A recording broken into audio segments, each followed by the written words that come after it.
Test. Yes. Ja.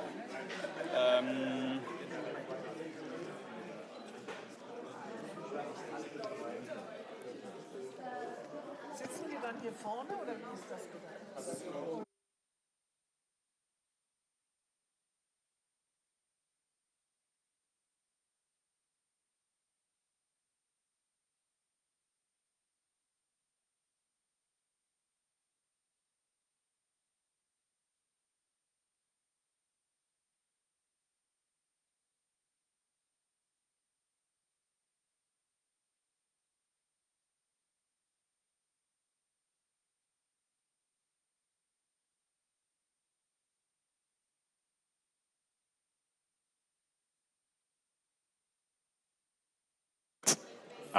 Okay, wait.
Welcome to the start of our symposium, The Great Kanton, the Rise and Fall of the Federal Republic of Germany. I welcome you here in the main building of ETH Zurich, and thank you all for coming. My name is Philipp Ursprung. I am an art historian and I teach at the Department of Architecture here at ETH. Why are you co-organizing a symposium on Germany's recent past, you might ask?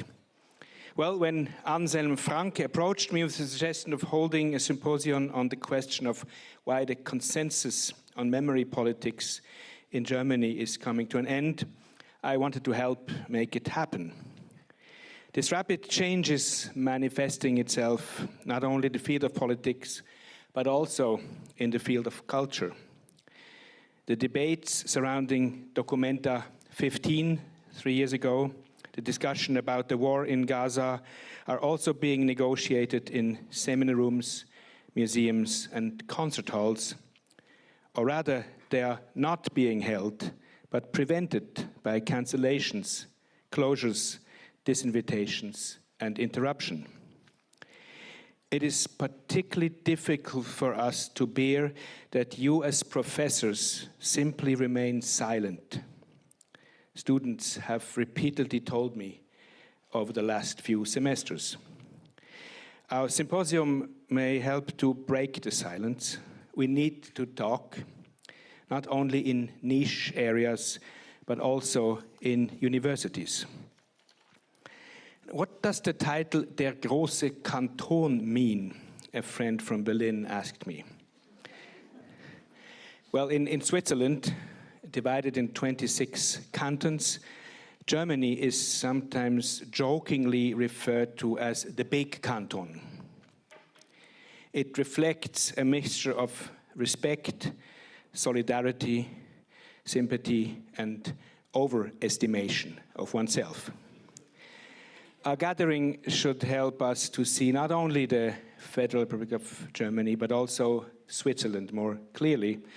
And I wish all of us a productive and inspiring symposium, and hand over to Katja.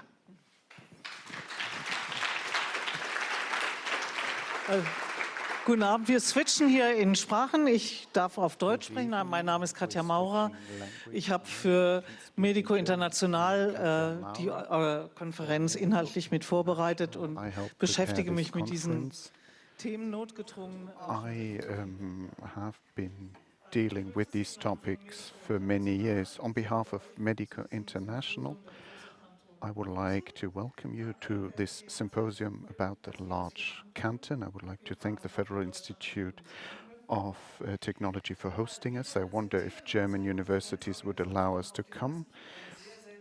We are an eclectic mix, and you might ask what drives an NGO like Medico International, with its headquarters in Frankfurt, to co-organize an event that deals with Germany and not with the world. At second glance, this does not come as a surprise. Regardless where you stand politically, religiously, or in society, we all live in the same world and we all wish for a more just world.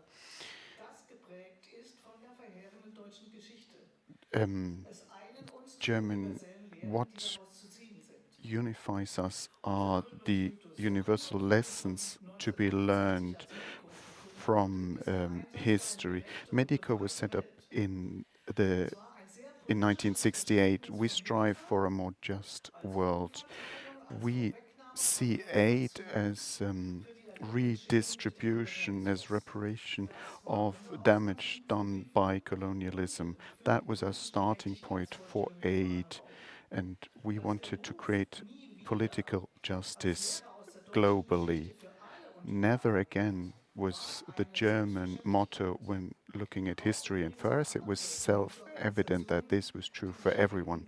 When looking at other German organizations,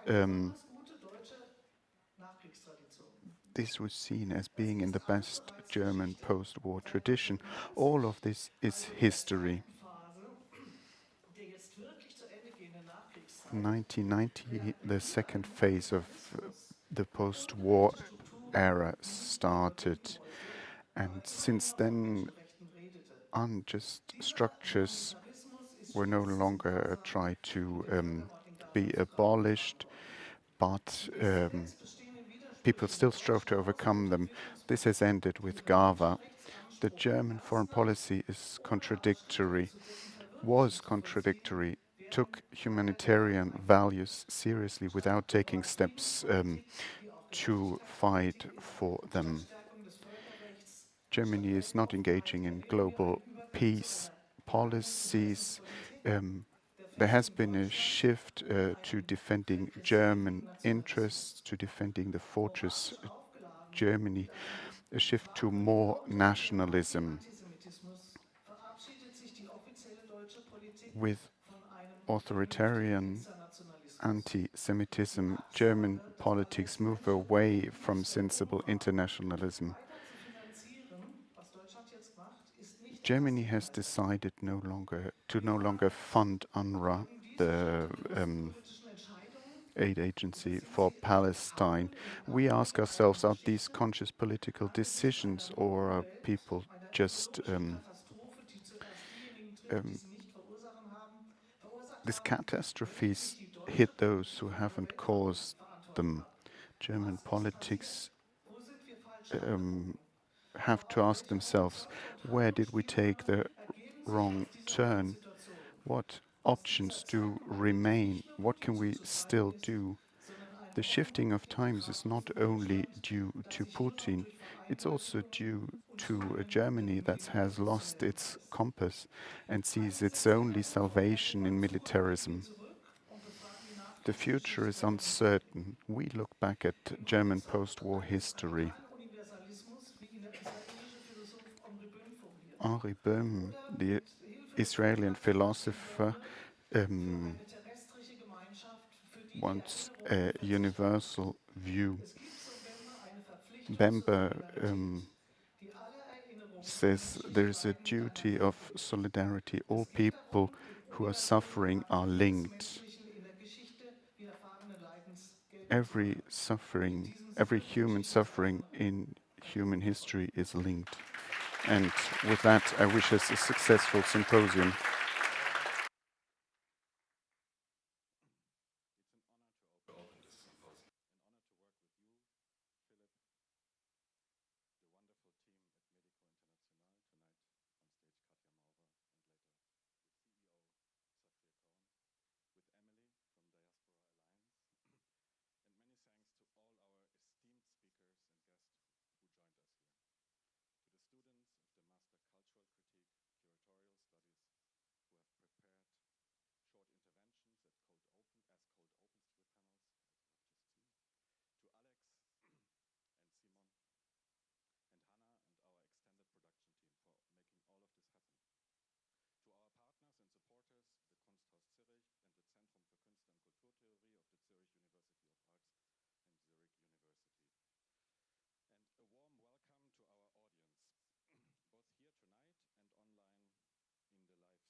From the German into English, in case you are still in need of a headphone set, you'll find it outside above here. Now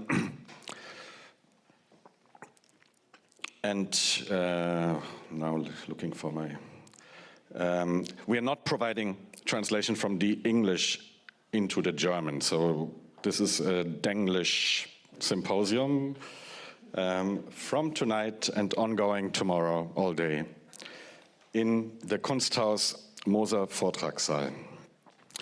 My name is Anselm Franke. I'm a professor of curatorial studies and co-head of the Master Cultural Critique at Zurich University of the Arts.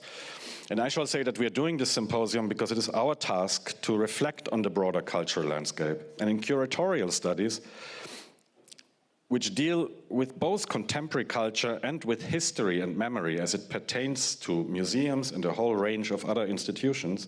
In curatorial studies, our vocation is, so to say, always a question of the frame and acts of framing. And this goes from literal picture frames, as in like hanging works, to much broader questions of the frameworks that define the interaction of history and the contemporary. Now, arguably, we find ourselves in a time where the frameworks that have defined and have evolved through the so-called post-war era since 1945 are dwindling, and the structures and concepts of the past are washed ashore like specters from the past that have never been gone.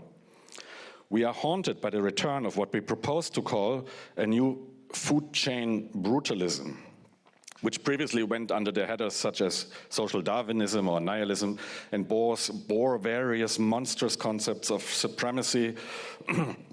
And all of this amounts to a massive attack on the fundamentals of democratic and pluralistic societies. And one of the key events of post-war visual arts and culture, the Documenta in Germany, that Philipp has already mentioned, has been long seen as a beacon of the kind of cultural freedom that emerged in explicit denouncement of the persecutory regime of National Socialism against degenerate art, which arguably set the framework for the bigger part of the post-war era in the arts. And not only because of the not so long ago unveiled Nazi continuities in its formative phase, we can think of it as a symbol of the larger attempt of civilizing Germany, which arguably the very rise, once again, of ethno-nationalism and the crisis of the public sphere and democracy here to the north now puts into radical question. And now we are falling back on structures of the past. Before the World Wars, Europe was divided between traditionalist nationalisms and modernist internationalisms. It was only the overcoming of tyranny in the name of nation and race and decolonization that gave rise to the institutions, norms, and cultural codes of the post-war era. From Zurich, we want to take a forensic look in the coming day and a half at the cultural upheavals in the north, where these foundations of the post-war order have been shaken, and the fragile consensus that Philipp has already brought up seems to finally break apart. We have to reinvent what it means to learn from the past, therefore, how to tell the past. And in a time of fake news, conflations and inversions everywhere, used for a dangerous politics of affect, we have to learn again what defending reality means, what things like Quellenkritik mean, both in academia and in journalism. And for those of us who are academics, that any self-respecting academic must at all times remember that nobody, no state or other actors, are to define anything for academic research. No agenda, no results, and no definitions. But that these must emerge only ever from within the academic community and research and debate itself, or else we find ourselves thrown back into the times of the Pope meeting Isaac Le Pereire, the Inquisition asking Galilei, or Stalin supporting Lysenko. And in this sense, in this spirit, I wish all of us an inspiring and yes, controversial symposium.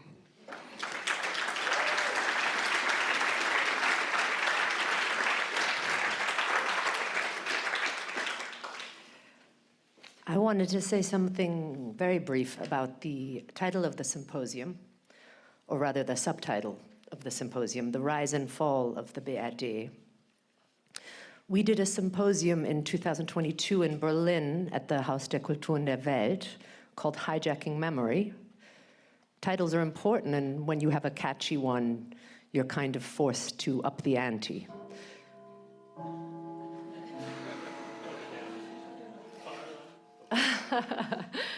Three years after hijacking memory, the title of this symposium now signals that the patient is dead. So why bother with a post-mortem? In the medical profession, to which I do not belong, although my grandmother, who escaped Nazi Germany, was a pathologist, so I spent some of the summers of my childhood in the New York City morgue, the Hippocratic Oath states that respect for patients must extend even in death. and that postmortems may be only conducted for valid medical, legal, or educational reasons. I think we can all agree that the personification of states in our political discourse has been unhelpful at best. It undermines calls for accountability, clouds an incisive view of power dynamics, and leads to silly things like the 3D-Formel für Antisemitismus. Dumm, Deutsch, denunziationsgeil. You should never ask ChatGPT for medical advice, but I figured that medical metaphors are fine, so I asked ChatGPT how this Hippocratic oath might apply to a postmortem for a political project or state. And ChatGPT said that if the Hippocratic oath for a postmortem applied to a state, then the necessity of preserving patient confidentiality would mean that one must reveal only what is necessary for understanding the failure. Therefore, the contributions you will hear in the next day and a half during the symposium will be pointed ones, in German zugespitzt, to get to the heart of the matter. Thank you.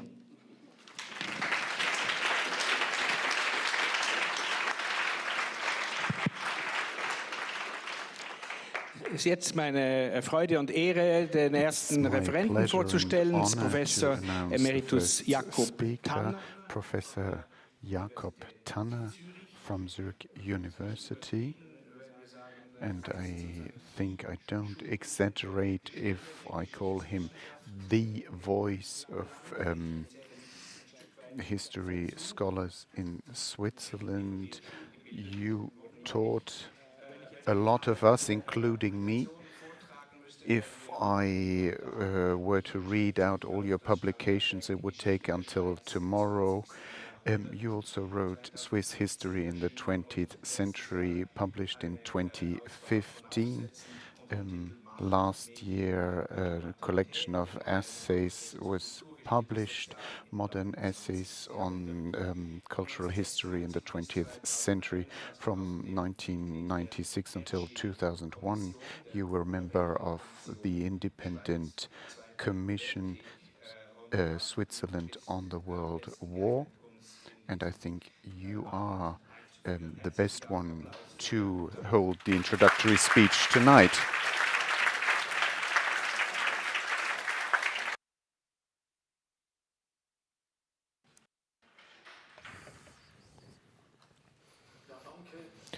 Thank you, Philip, for this kind introduction and for this first point. Well, this brings us to the international symposium called the Grosse Kanton, the Great Canton. It's not just about Germany. It is not Germany that looks down upon Switzerland as a small country. It is Switzerland that looks up to the big canton. So it's quite fitting that we're sitting here in the metropolis of German-speaking Switzerland in Zurich in order to discuss some dimensions of this constellation. With my input, I'd like to show that in this story it's probably less about ruptures or rifts between the two countries than about common expectations and common construction sites. In almost all cases, they have to do with European, transatlantic and global repercussions. Now, the world has been shook by a crisis. We should talk about the polycrisis. Adam Tooth, who's also here, mentioned the polycrisis and has written about it. The polycrisis is fundamentally transnational. Now, discussion standards, scientific freedoms are central for a pluralistic publicity, a pluralistic society, be it in Germany or Switzerland. They are key. Now, today, one might rightly think that the democratic culture of dissent or dispute and the capacity to actually judge has sort of lost its grip there and here. Bringing up arguments, debate, ask questions, look for solutions, and also fail, risk to fail, develop new perspectives, get under pressure. All this has got under pressure, and the and repression is on the increase. Now, a couple of facts and figures on the topic. If you compare the two states, of course, there are differences in dimensions. Germany, of course, is a lot bigger. It's 9 times bigger than Switzerland. So that's Germany. As far as the GDP is concerned, the relationship is 1 to 5, which shows that in terms of economic performance, small Switzerland is actually doing quite well. Now, of course, everybody is sick and tired of hearing about the economic model Switzerland that is so successful, but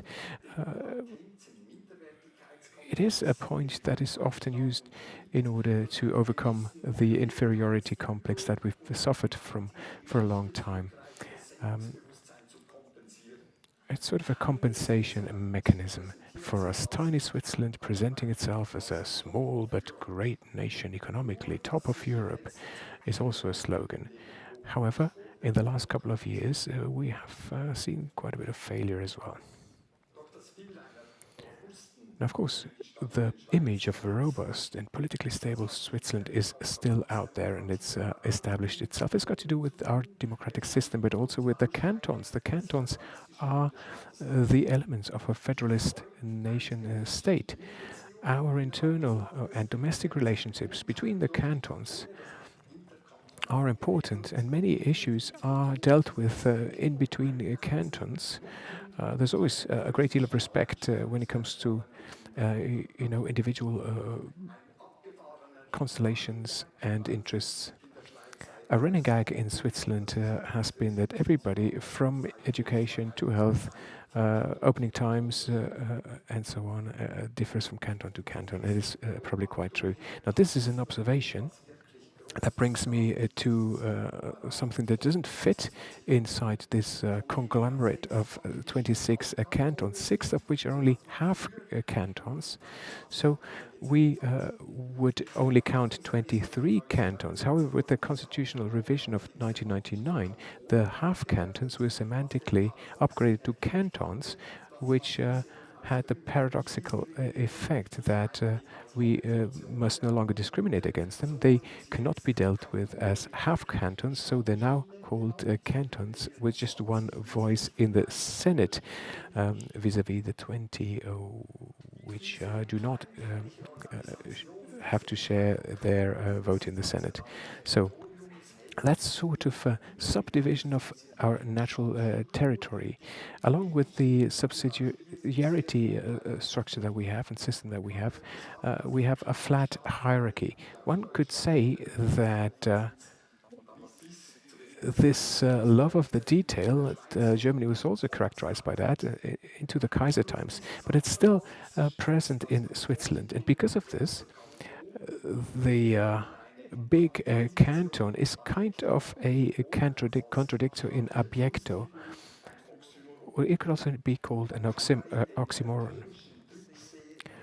It could be deemed a rhetorical trick to name something that is way too big and maybe also a bit threatening. So it's almost a monstrification. Now let's look back into the history of the two countries. The relationships between the countries always oscillated between isolation and appeasement. During the First World War, the general of the Swiss army wanted to be side with Germany and wanted to go into war with them. The Federal Council then held up the neutrality of the country. Max Weber, a sociologist, warned in 2016 that Germany should not be Swissified. Weber also said that it would be a mistake to believe that a political structure like the German Reich could become a pacifist like Switzerland. Now, after the end of the big war, of the Great War, there was a lot of there were a lot of common interests. Berlin was one of the focal points of the Roaring Twenties and reached out even to Switzerland. There was a big conference in 2035 between you know, the parties that were at war before. That was in Locarno, Switzerland. In the 1930s, the economic crisis hit. With the rise of the Third Reich from 1933 on, a new war announced itself. So the narrative of Switzerland was that during that phase in the war years, there was a deep rift between Germany that opened up. However, historic research documented that there is no such line. At least it's not clearly visible. So in spring 1933, there was a right-wing movement emerging in Switzerland that called for a renewal within for Switzerland. So a Helvetization. The immigration politics in Switzerland at that time was very restrictive, and in 1940 even, economically, financially, and also industrially, in terms of armaments industry, there was quite a close cooperation with Hitler's terror state. There was even Emil G. Bühle, who was an industrial magnate producing arms and also collecting arts, and he became a collaborator. So in that time, Germany was no longer called the Big Canton, but when the war was over, calling Germany the Big Canton again led to a normalization between relations. You know, Germany in ruins and Switzerland that was spared by the war. We withdrew ourselves to the Alps and escaped unscathed from the war. Nothing happened to us. At the same time, there was an opening in Germany. The Bundesrepublik was founded in 1949, which is just as passive as Switzerland. There was still some skepticism in Switzerland. The overarching opinion was that you know, the Big Canton was now a democratic country, but there was still a Prussian sort of tendency to it, and in Germany, Switzerland was seen as a country that claimed to be, you know, the cradle of democracy, but that no voting rights were granted to women until 1971. So there was quite a bit of mockery there. The fall of the Berlin Wall in '89 is something that was celebrated with enthusiasm in Switzerland. In bourgeois circles, it was particularly greeted. Dürrenmatt especially wrote about it. However, what is next? I remember the discussions back then.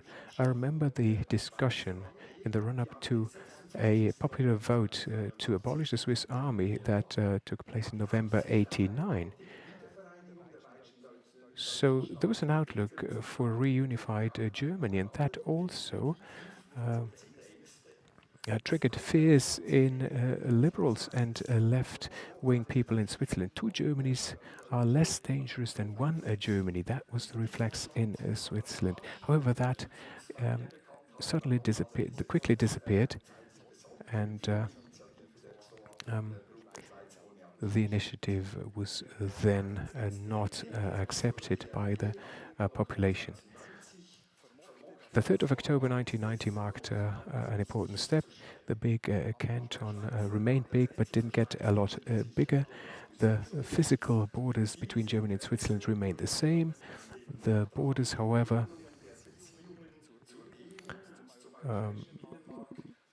the Swiss borders, however, became more osmotic with the bilateral relations with the EU and the internal market.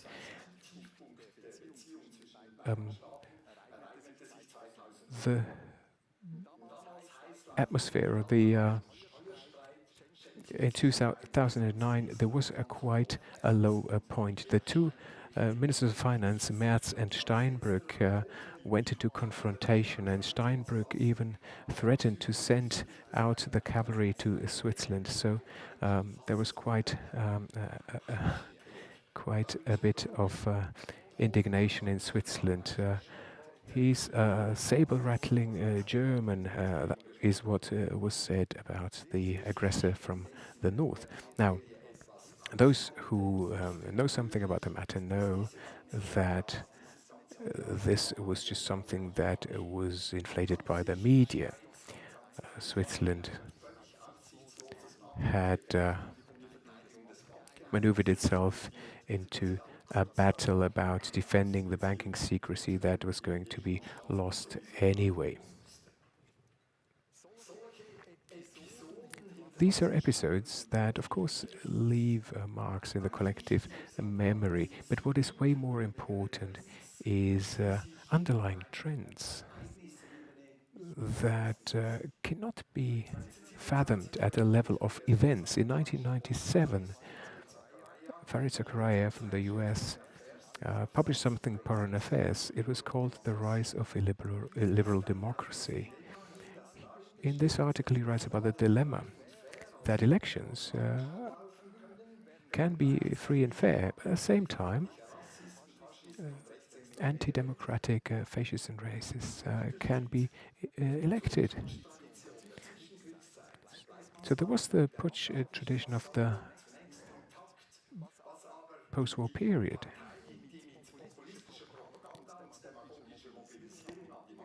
And now we're seeing parties that are elected and then manage to change the constitution and take rights and freedoms away from the population.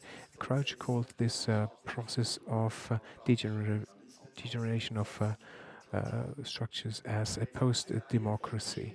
There's a whole series of studies confirming this. Stephen Lewinsky's and Daniel Seeblatt's book from 7 years ago, How Democracies Die, bears witness to this. And there's also an interview of Belén González called Democracies Die Slowly in the magazine of University of Zurich in the last issue. Now these processes, of course, can be witnessed in various democratic countries. There's quite a strong shift towards the right. There are authoritarian tendencies. Right-wing speech is getting normal. Democratic population is coming under pressure. The nationalist right is inverting the whole system of coordinates. Vice President J.D. Vance is one example. When he spoke at the conference in Munich last February, he compared the European democracies with authoritarian regimes, while calling Trump's style as democratic style. He asked for censorship in Europe and interpreted censorship in the US as the protection of free speech.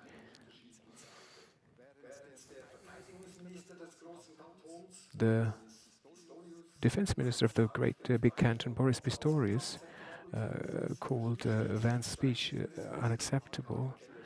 Our president, Keller Sutter, said that what Vance said was very Swiss in a way, because he spoke about liberal values and about it was that he defended direct democracy in his speech. Well, as we know, it's always good to be friends with the US, but it did not work when it came to the tariffs. So we must certainly not minimize what's going on in those countries. We must not minimize authoritarianism. The MAGA movement is supporting liberal parties in Europe. The goal is to split up the EU in authoritarian nations, a fragmentation. The real problems, climate crisis, the arms race, reproductive medicine, artificial intelligence, illegitimate capital power, all these problems are being pushed away by other topics. A big replacement, the loss of national sovereignty and so on. So there is a lot of movement going on. There's a lot that has changed in many countries. The political countries has become under pressure. There's a Great Depression announcing itself. There are storms all over the place. However, we do not know how the confrontation might end. Defending democratic practices and the rule of law is freedom of science, an open, tolerant culture of discussion in which the complexity of relevant questions can unfold itself. Of course, that's not an easy task at all. We know that. Switzerland and the big canton can help each other, so we should try. Thank you.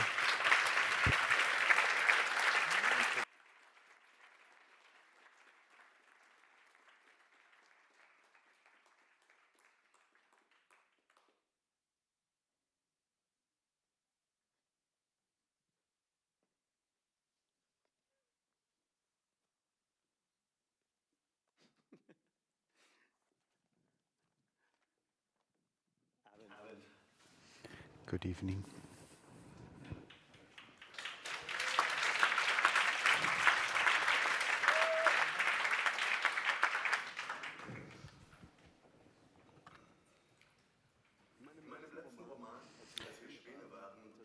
In my last novel, When We Were Swans, the father of my protagonist is a sociologist that fled in the 80s. With a lot of intuition and limited funds, he researches something that he sums up as the spirit of Stalingrad. A uniquely German form of stupidity, a glorification of resolute action, which expresses itself in bringing things to an end with military discipline only because you've started them. Even though there is no hope for success, even though they will lead to an individual and collective end, just as this march. It's a mixture of stubbornness and obedience that he tries to identify. He finds hints, but little solid proof. A little bit of Adorno, a little bit of Arendt, some newspaper articles, some sayings, the behavior of the neighbors. It remains confirmation bias. He finds and interprets things that confirm his assumptions. And yet he finds that spirit that he considers to be German. Would that novel not take place in the 90s, but after October 7th, I would have written a few more chapters. Let's talk about myself. I used to be a habitual offender. I just about passed my A-levels. I spent 4 semesters at university. 3 of those I was present. I studied art history. I spent a decade taking drugs, organizing clubs, running bars. If my voice were better, I would have become a musician. All of this might have made me a writer, but I'm no intellectual. German feuilleton now has to deal with Karim Khani as an intellectual, and has to fight unfair. This is not because I'm a genius. This is because of Germany's missed opportunities. This is due to Germany's failures. Me standing here is a great honor, but it's also a great accident. It's the result of a whole chain of failures. I'm not a scholar. I'm not a historian. I'm allowed to play. I'm allowed to be wrong. You get to decide whether this is the freedom of the artist or of the fool that I'm enjoying on this stage. When I deal with things that haven't happened, and I state that this is the real story of Germany. If I look at the years from 1945 until today, I first and foremost see a history of missed opportunities. It's not what happened so far, it's what hasn't happened so far, what's still not happening, and maybe a why not. Germany is like a mobile phone where you haven't updated the operating system for decades. And now hardly any app is still running.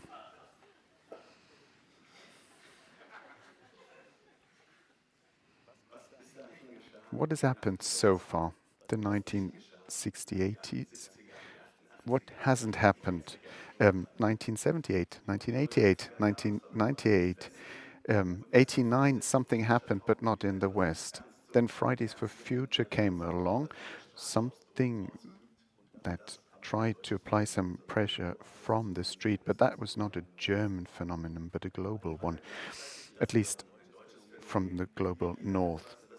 And the patriotic Europeans against the Islamization of the West is a German phenomenon. They are of the opinion that even in 1968 you shouldn't have done that update of the operating system.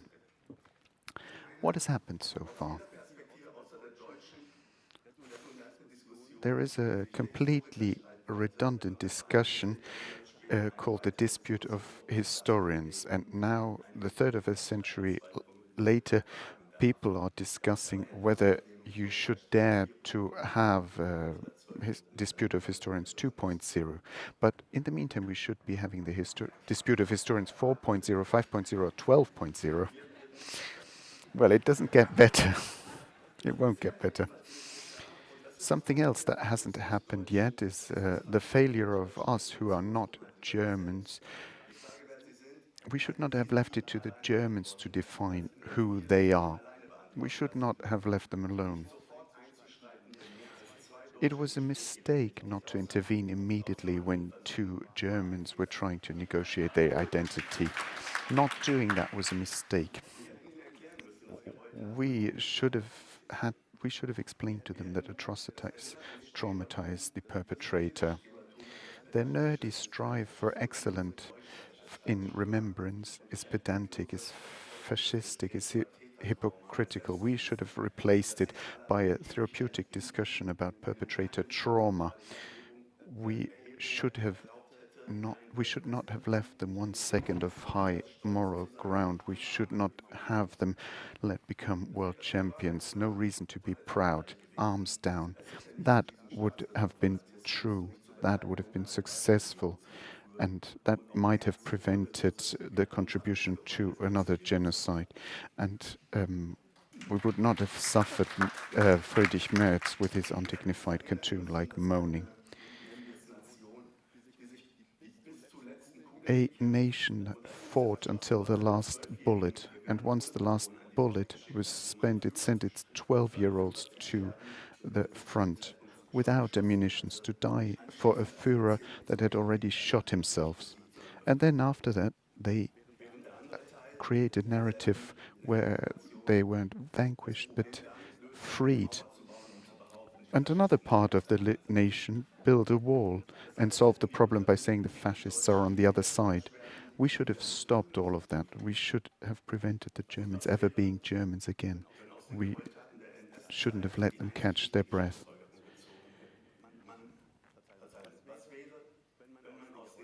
What if, from the atrocities of the Nazi time, one would have drawn the only true conclusion, a universal one, rather than this self-deception called remembrance culture that then became an ideology of state. Here we find that uniquely German form of stupidity. On the one hand, it lets Israel go to the dock in The Hague, and on the other hand, they won't accept one single child from Gaza in their hospitals. An undignified belittling of themselves. The largest writers' association can host an event with the title Israel, a country without a lobby. And they didn't put a question mark, but they put a distinguished historian with an Israeli flag on their profile. A Nobel Prize for Literature sees it as her duty to deconstruct herself by publicly regurgitating the anachronistic talking points of the Netanyahu government, as if she wanted to say, well, if I can pretend to be this stupid, we can all do it. Let's take these 4 snapshots as uniquely German ideas. Stupidity that would have suited my protagonist. Before something goes down, it's usually the stories that go down, the self-image, the belief system. History shows itself in the making on September 11th, on November 9th, June 17th, October 7th. But history is also being made on other days, silently. We don't hear the decaying of stories. New narratives are created on a molecular level before they become visible. Every seed grows down before it sees the daylight. The narrative of Germany is currently decaying.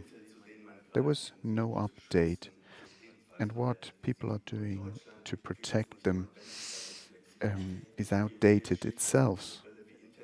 Germany is not lacking flexibility, it's lacking cultural and intellectual tools to recognize the necessity of change. Germany is not managing to reinvent itself, which is currently proving on all levels. Car industry, migration, where the questions are asked the wrong ways. All German narratives are marching towards its certain death. The Third Reich talked about Lebensraum in the East, engaged in race theory. That ended with the war. The end of the Federal Republic of Germany narrative is to be found in Gaza.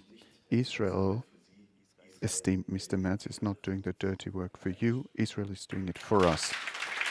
Thank you.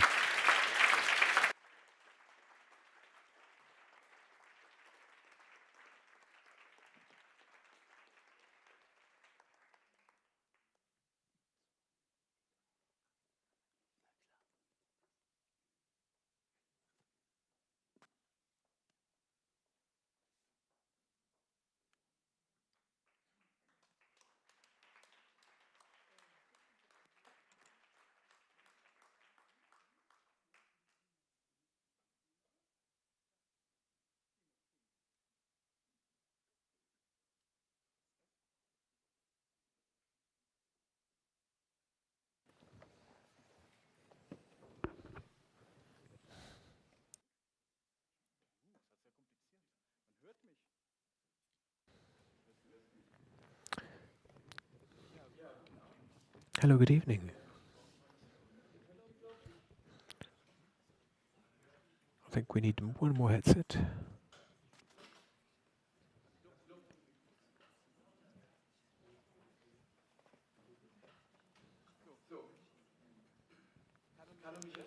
Can you all hear me? Great, excellent. So I'll speak a bit louder. Let's make sure that... Is everybody here? Where's Mr. Weitzmann? There he is.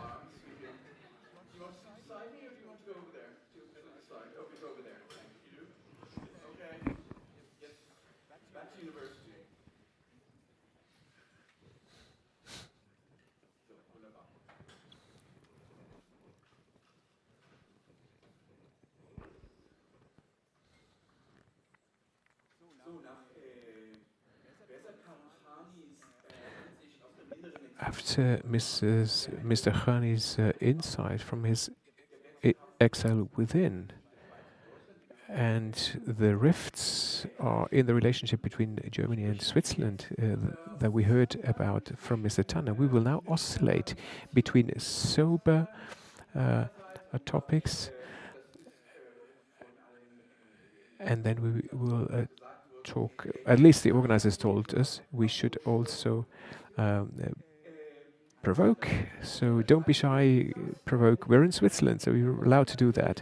And of course, we certainly hope that we can do that with a clear view. So we'll start with a panel that is not about the internal view in Germany, but a view from the outside, including people who know Germany from the inside, but people who have kept an exterior vision for geographic reason. My name is Geoffrey Cohn. I'd like to welcome the audience tonight. Hello, everybody. Hello, everybody in the live stream. Hello, wherever you are.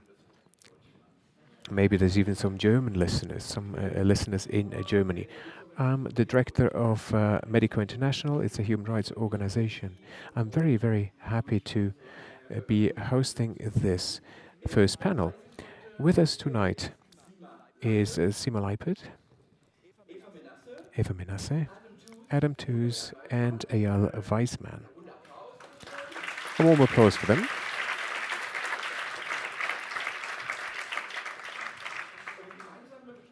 And together we shall be talking about the rise and fall of the BRD,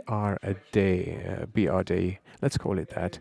So what's this all about? Well, symbolically, at least, Germany, the BRD was a backbone of the post-war order. There was industrial genocide, and history could not repeat itself. So Germany was a cornerstone in the post-war order. The architecture, however, is falling apart now. The era is drawing to a close. That's the thesis. But it's not just dissolving like it happened with East Germany decades before, but the cornerstones that have become brittle since the fall of the wall, that was all inextricably linked with the Bundesrepublik, with the BRD. So it's not dissolving, but it's been hollowing. The whole country has been hollowed out. There is a militarization of Germany. What about the Germany that we knew, a Germany that welcomed immigrants? It's now a country that produces resentments towards immigrants. The democracy is becoming illiberal. We heard the word Staatsräson, state reason. Authoritarian means. Humanitarian rights is enormously important for us at Medico. Something that emerged out of the ruins of World War II as a lesson from Auschwitz. It is now being replaced by a Staatsräson, which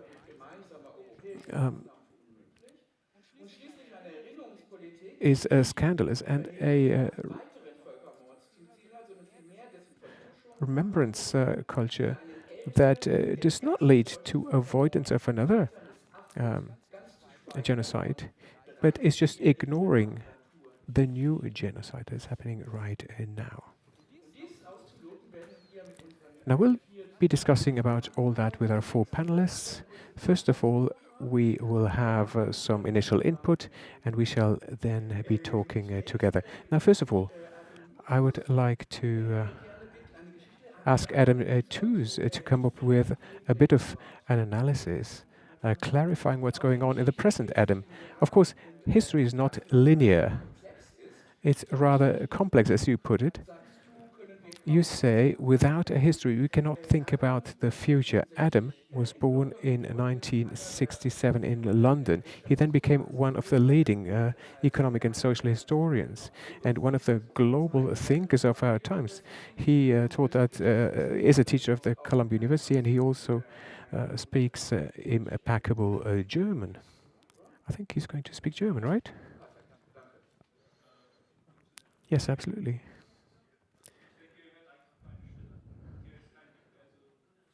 The mic is not on, sorry.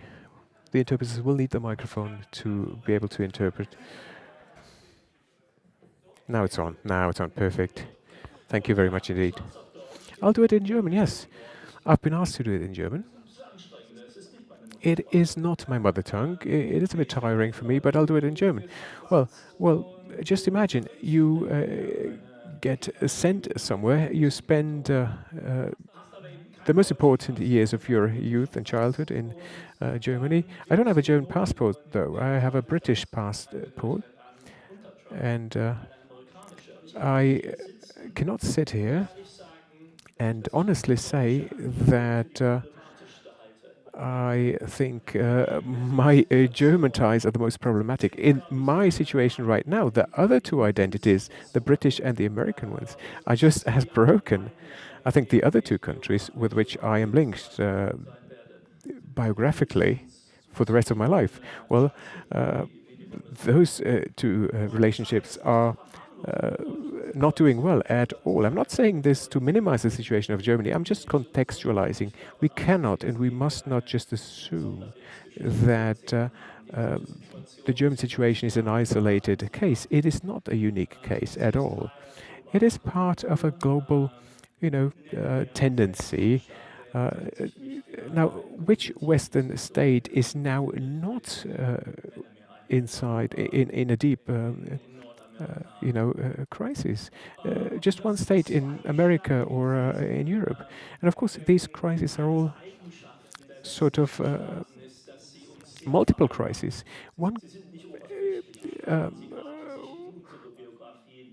One aspect is that these crises dig deep into our identity. They're very deep. These crises have an infrastructural power. They go very deep. And I think across the board, it can be said that all these crises right now have become legitimity crises, functional crises when it comes to performance, when it comes to legitimation of in countries. So there's a lot of disappointment being perceived.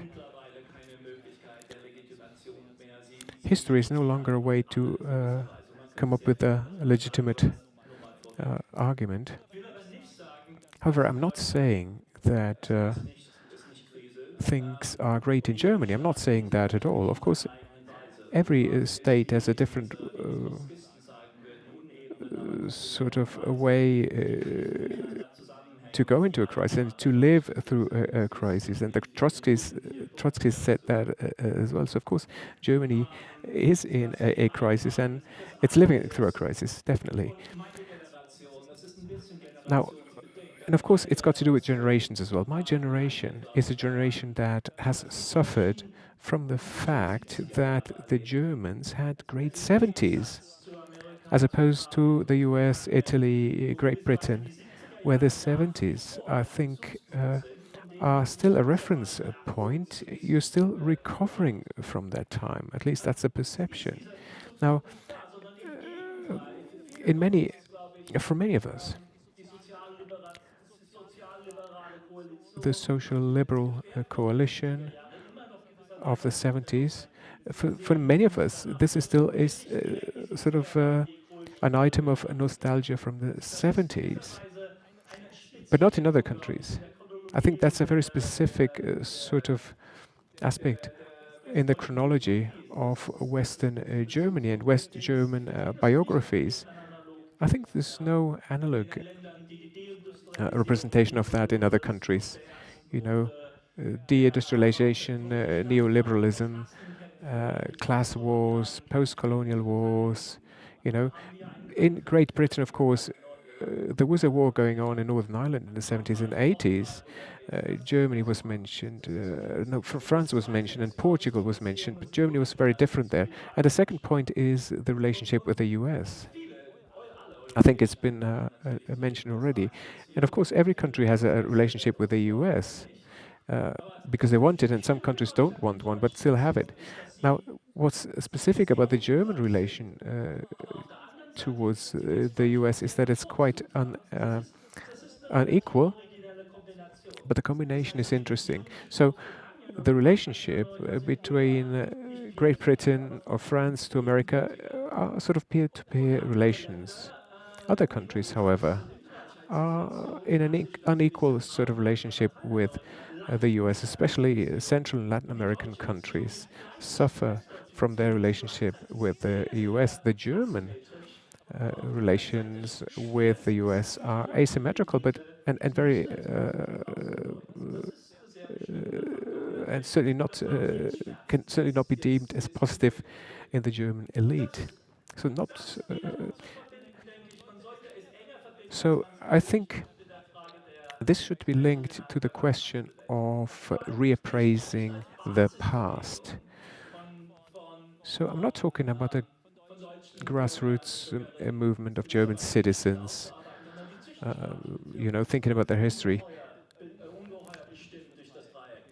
I believe there's a strong triangle, especially when it comes to relations with Israel, US, Germany, and Israel.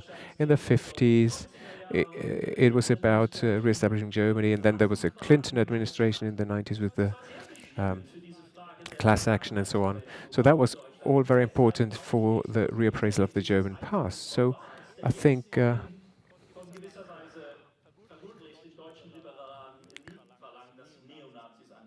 what's going on right now in Germany is that neo-Nazis are allowed back to power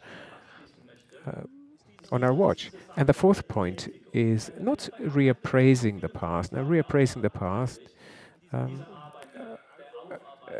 well, many of us participated in that, but coming to terms with the past, well, what does it mean? What does it mean?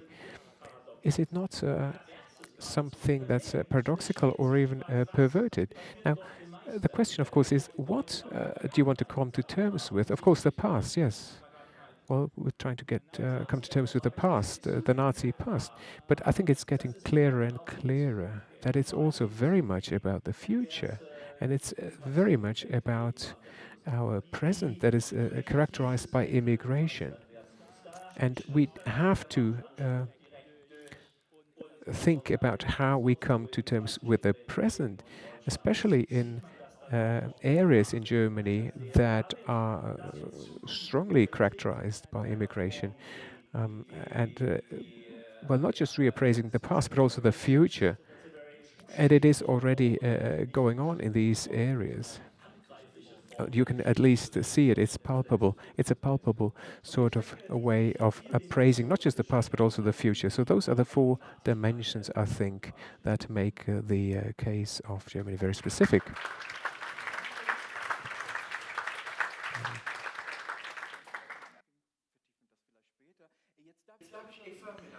Eva Menasse, let me introduce Eva Menasse. She was born in Vienna, has been living in Berlin for decades. So she has an out and inside perspective on the Federal Republic of Germany. As a writer and publisher, Eva Menasse does not shy away from controversial and painful topics. The Austrian past, Jewish identity, hypocrisy of society. And I look forward to hearing Eva. Thank you, Zafria.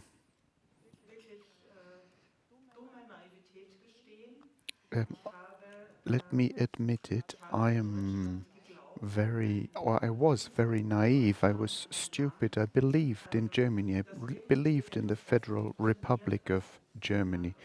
I believed in a country where things were working better than in the country where I come from, Austria.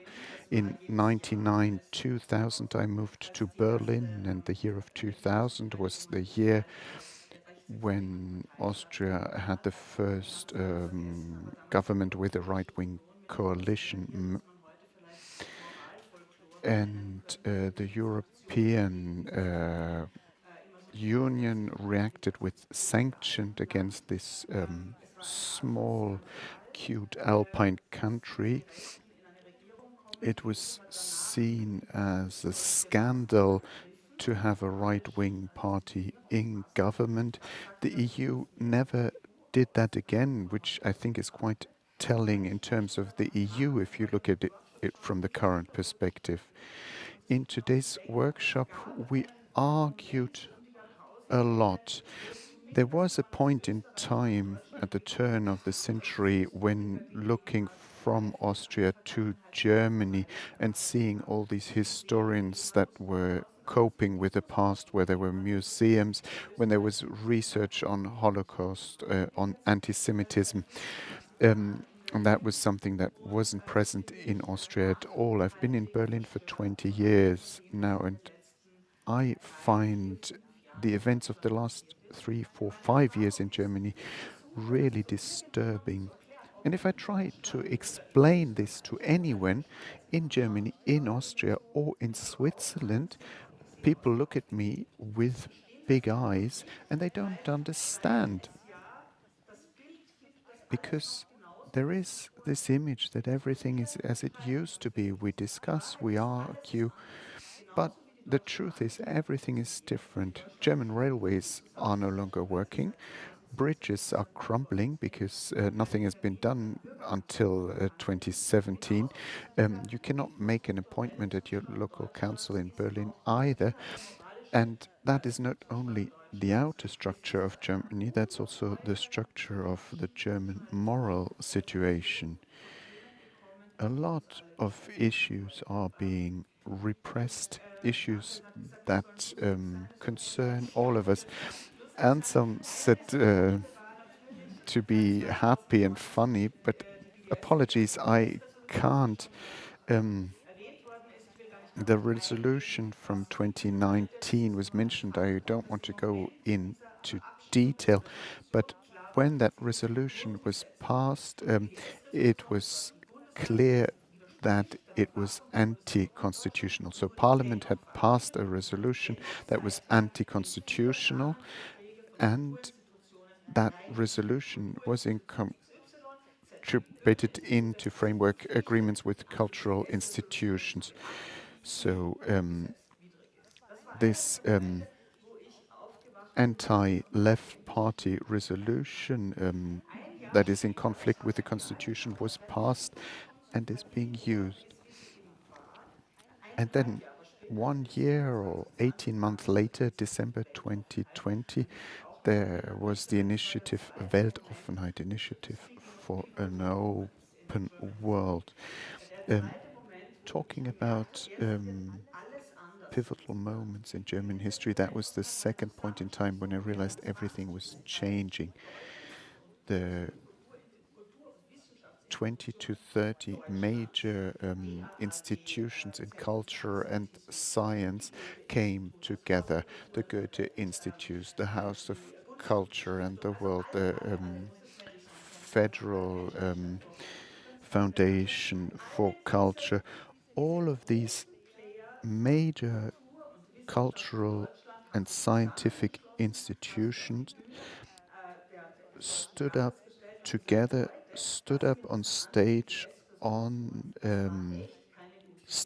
the German theater in Berlin, and they said that resolution was wrong. It destroys the culture, it destroys the freedom of science, and on the basis of such an anti-constitutional resolution, we cannot continue our work. And in any other country, people would have stopped to think. But German feuilleton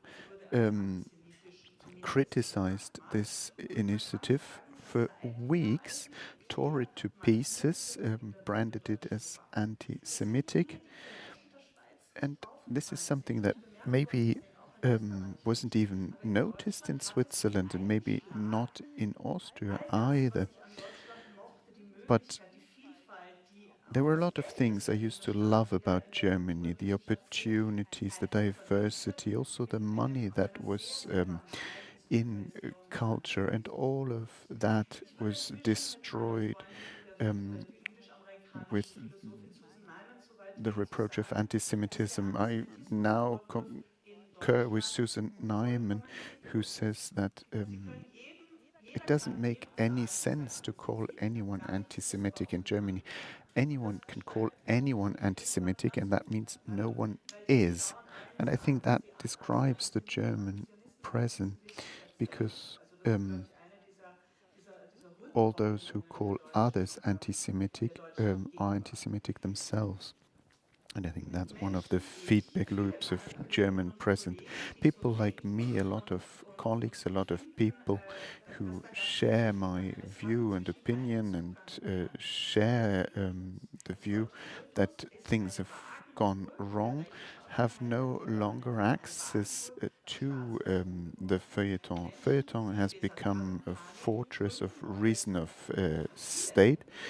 People like Karim Khani set up new newspapers, and then what I will now call the state media, write articles like, there are a new online medias coming up. How do they manage to get all these great authors like Dietrich Dietrichsen, who's present here, or other international historians? They are writing for some strange online magazines.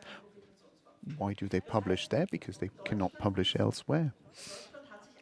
Which means Germany has left the international discourse and is pursuing an aggressive moral agenda that is by no means justified. It makes me shiver. It makes me think of German history, the singularity of Holocaust, the human atrocity in history, the break of civilization that could only be done by the Germans. No one else was as bad as they were. And to hide behind that and to silence everything else, and to silence progressive Jewish voices. I had discussions with all my left-wing German friends, and I told them if German history was good for anything, then at least Jews must be able to say in Germany whatever they want. And I apologize to all my Palestinian and Turkish and Muslim friends, because they're not allowed to say what they think anyway. But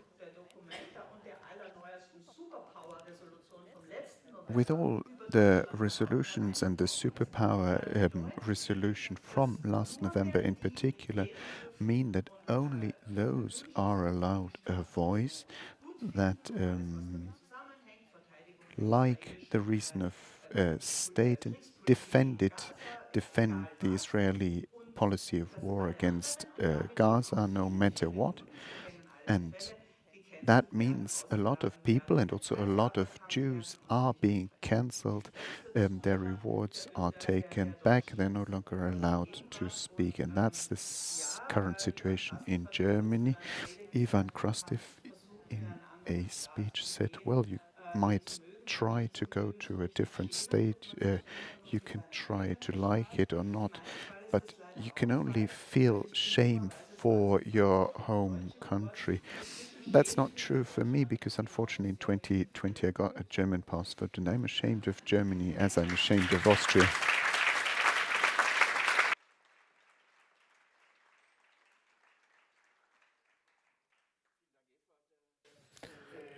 Thank you, Eva. There is going to be a rupture now, because I am going to introduce Sima Leipert. She's in charge of international issues at of the NAMA Traditional Leaders Association. She's looking back on a life full of confrontations, fights, disputes. As a member of the National Namibian Students Association in 1988.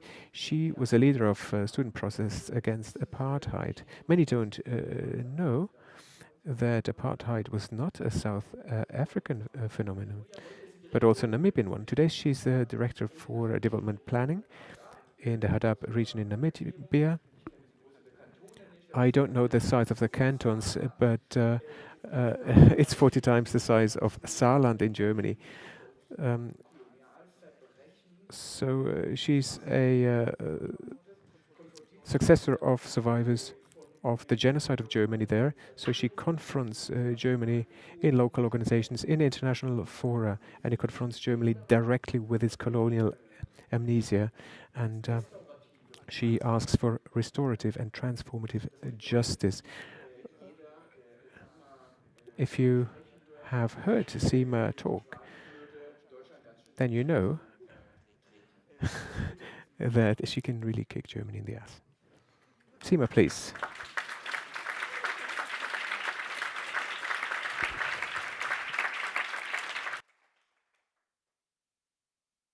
Thank you so much. I hope I will be given the privilege to read what I have what I have written, if I've traveled about 3 hours from my village to the airport, and then from the airport traveled 10 hours, 11 hours to be here, then at least I hope that I will be able to read what I have thought about most of this morning after having listened yesterday to some of the discussions that were in the internal workshop and wondering, you know, why people are so disappointed and why people are asking what went wrong when nothing ever went right from where I stand. Many considered it, some considered it a slap in the face, but unfortunately that is my reality. The German colonial period in the then German Southwest Africa is narrated as a brief spell. A normal German speaker, as recently as yesterday, will almost always, with a sigh of relief and a bit of an eye flip, say Germany was a latecomer in the utterly racist colonial project, without even considering how barbaric this brief period was and how it shapes present-day Namibia's natural and governance landscapes. The official narrative in Namibia itself has also used the prolonged oppressive apartheid era to bury the memory of German colonial brutality, forgetting that Germany laid the firm foundation for racial oppression and institutional dispossession. Throughout the German period, the mass murder of Africans was justified as self-defense against rebellious natives by the settler communities and in Germany itself. Towards the end of World War I, the Union of South Africa, which replaced German imperial sovereignty in 1915, they published a report on the natives of Southwest Africa, which was later known as the Blue Book. Several years later, with the re-emergence of German nationalism, the all-white Southwest African Legislative Assembly of 1925 was lobbied by German settlers and farmers and German-based commercial interests to have the Blue Book banned and destroyed. This all-legislative assembly considered that it was in the interest of white rule over Africans that the genocide committed by Germany must be forgotten. This racialized Western interpretation in our reality forms the foundation of today's German collective conscience. Why? In 1998, former German President Roman Herzog described what happened in Namibia, or in the former German Southwest Africa, as a dispute between the German colonial administration and the Hereros, and also added that that had been not okay. In 2004, Heidemarie Zoils, with a long surname, referred to atrocities that could possibly be genocide. In 2018, the lawyer representing Germany in the New York court case effectively justified the actions of Germany by saying that no law existed to protect wild savages during German colonial period. In 2021, the German Foreign Office confirmed this view, which up until now, up until this moment, has never changed. Today there's talk about a German acknowledgement and apology already given, a breakthrough in German memory politics. Every time I go to Germany, like almost 3 to 4 times a year, sometimes, and I hear about this breakthrough, and I'm wondering on which planet are these people. It's like a religiously induced hallelujah song. I sense such a desperate attempt in German circles to somehow redeem Germany through this unprecedented step in the right direction by Germany. I experienced the same desperate obsession in the excessive use of academic and diplomatic jargon, which is so far removed from the Nama child's reality, who today must eke out a living on the native reserve Germany has forever condemned it to. Hey, it is so wrong that your family members were killed, raped, dispossessed, forced to cut off heads of family members, boil those heads, and scrape out the eyes, the tongue, the ears, until the skull is polished clean for racist experiments in Germany. It is so wrong that your great-grand-uncle Jacobus Jott was brought to the Berlin Colonial Human Zoo to display the somewhat exotic yet uncivilized nature of Africans.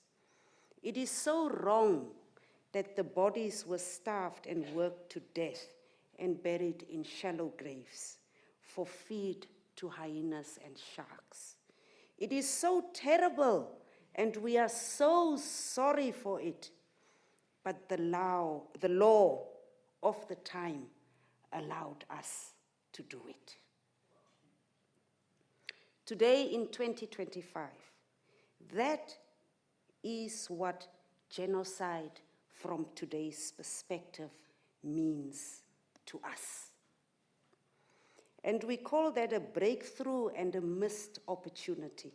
Seriously now, we must convince everyone that genocide is genocide, wherever it happened, then or now. That life is life, regardless of who you are and where you come from. I must explain why my black life or a Palestinian life is actually life. Violence is actually violence. If 1948 and beyond should be the defining moment of genocide, then what happened during the Holocaust itself, which was before 1948? What happened there? Can a person who is not white ever be considered human enough or worthy enough of justice or worthy of the air that we all breathe? We are back at square one, in which the purpose for which the colonial project was found hits us right back in the face. The very structures built by colonialism are reinforced through ensuring Eurocentric dominance. We sanitize murder and appear to be doing something when in fact we are doing nothing. The excessive use of jargon by those who want to be seen as some sort of thought leaders without actually saying anything that is useful simply doesn't resonate to those who live in the entrenched realities of German violence. I strongly sense how we use language to routinely advantage white people while reproducing that white gaze. It does not refer us to a process of deconstructing colonial ideologies regarding the superiority and privilege of Western thought and approaches. Why do I say this? What is happening now in Namibia under the auspices of Germany and firmly guided by Germany? Let's start with what Mr. Habeck said 2 years ago. Namibia provides the perfect wide open spaces to produce energy for Germany. The same Ratzel philosophy of open spaces up for grabs because the existence of black souls in those open spaces are irrelevant in 2023. The Nama territory in today's Namibia is a vast area that has been affected by extractive industries. At present, there are 2 projects reinforcing this colonial philosophy. The expansion of Robert Harbour in Lüderitz, which is the very port next to Shark Island, former concentration camp, and the green hydrogen project by Hyphen, in which Germany and the UK are the key shareholders. The port expansion threatens the integrity and heritage and historical memory associated with the German genocide. But in addition, the hydrogen project is said to be constructed in the world's only arid hotspot on ancestral Nama territory, expropriated during the German colonial rule and declared as the Sperrgebiet, or restricted area, by imperial forces during German colonial rule, during which Germany gave concessions to German colonial companies to exploit diamonds. During apartheid, this land remained inaccessible with privileged concessions given to foreign companies. It remained privileged state land under independent Namibian rule, which now again can be used by foreign companies, including German companies backed by German strategic interests, right after the Hallelujah song made headlines in Germany. In reality, and in my reality, and in our reality in Namibia, Germany has made the full colonial circle. What has changed? You tell me what changed that we are so shocked about. The only thing that went right for the Western world is that it was built and continues its determination to build on the suffering of the enslaved and the brutalized. For those brutalized, we must now be grateful to still be alive and be allowed spaces where we end up teaching so-called civilized people what it actually means to be civilized. Gaza is not very far from here.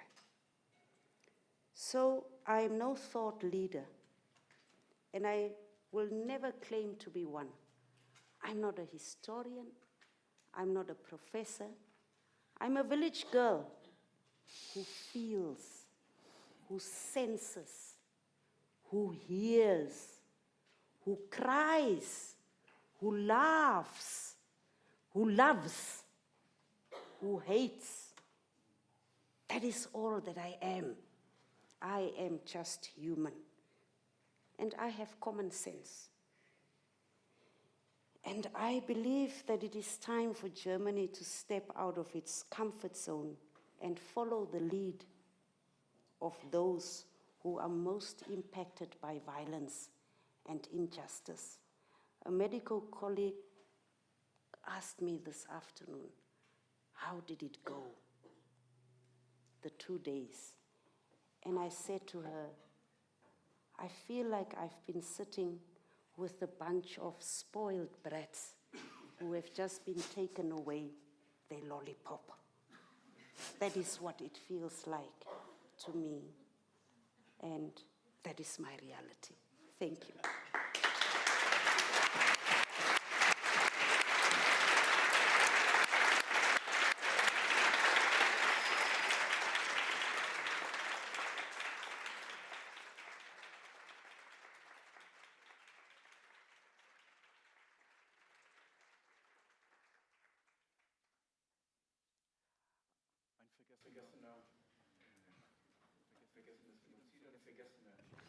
A forgotten genocide and forgotten history. Our next speaker knows about these topics. Last year we were in Namibia together. Our last panelist is Eyal Weizmann, born in Israel, raised in Israel, has lived in London for decades,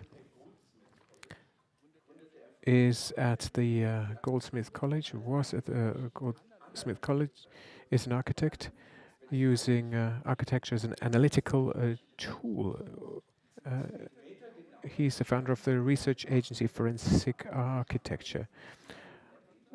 Shark Islands also included, Seema mentioned it, but also the NSU complex, Hanau, for example, mass atrocities in Gaza, the European border regime around the Mediterranean in 2024, awarded with the Alternative Nobel Prize, which I was very happy about.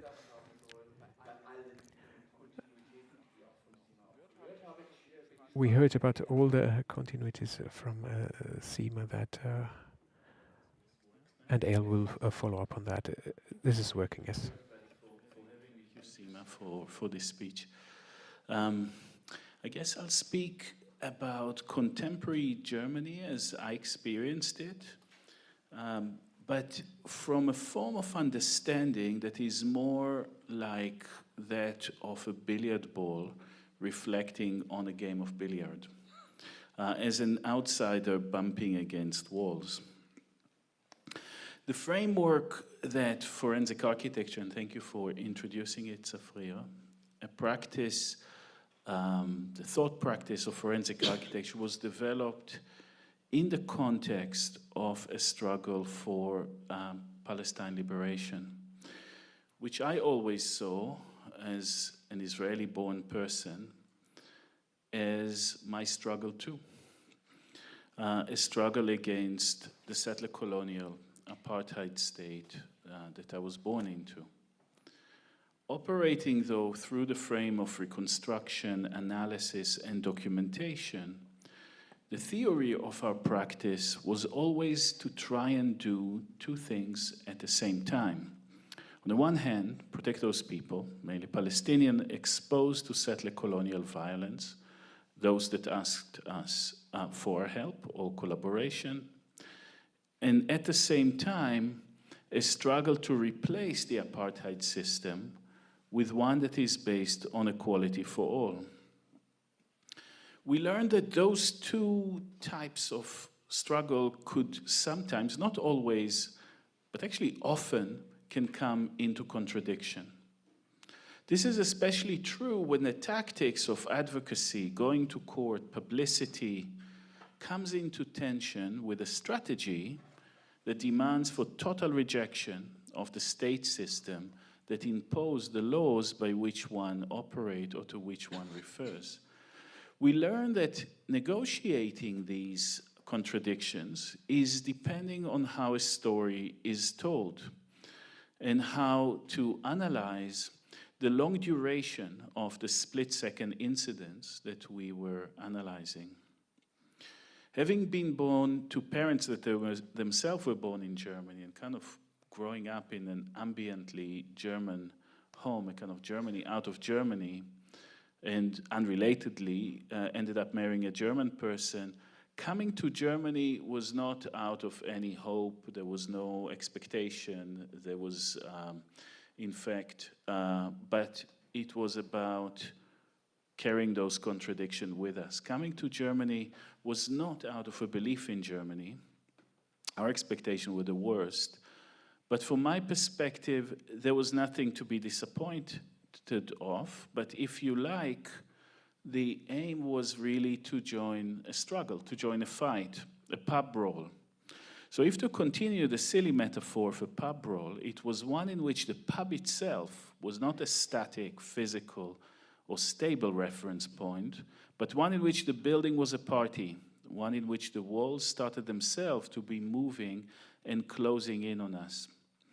In Germany, we quickly found ourselves at the heart of some political vectors. For example, we started by investigating the organized and intentional murder of migrants and refugees by inter-European institutions during the time where people were traveling across the Mediterranean or by land. We work with German NGOs like Sea-Watch that were being criminalized. We sometimes expose the presence of German police in those pushbacks and in those killings. But I remember when one of my former students and now a friend, Charles Heller, who is now a professor here in Switzerland and director of the Border Forensic Agency, brought up this question: what do we do when the exposures of atrocity feed into another logic by which atrocities are actually advertised and celebrated, by which the killings of migrants become a spectacle aiming to make example of their killing, as some European agencies and some of Europe partners did, so as to create deterrence from people actually undertaking the path of migration. It was necessary to create a sense of foreboding and atrocities. On the other hand, we worked with anti-racist initiatives on the involvement of Germany's Secret Service in the NSU murder of people from migrant background.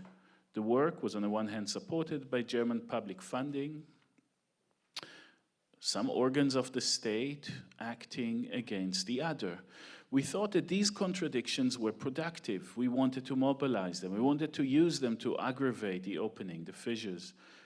We work in the past 3 years with CIMA and traditional authorities on the genocide against the Nama and Overherero people, in mapping mass graves, lost villages, the land theft, the change and transform environment, the concentration and death camp across German Southwest Africa for reparation, aiming for reparation and land redistribution.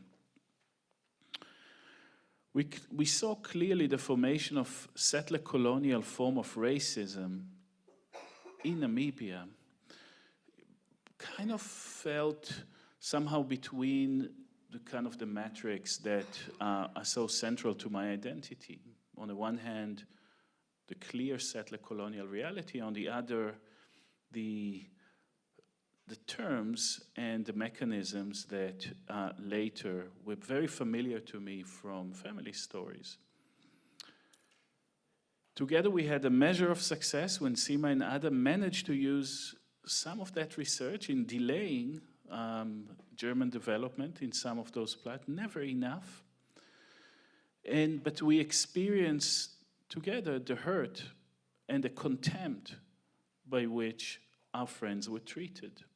Don't compare what you people have experienced to the Holocaust. This was a unique pinnacle of evil, as if the Holocaust was an exception, and it was argued as an exception. It should also be an exception because it was the only genocide for which reparations were actually offered. So the German exceptionalism kind of like tried to had an economical base to it.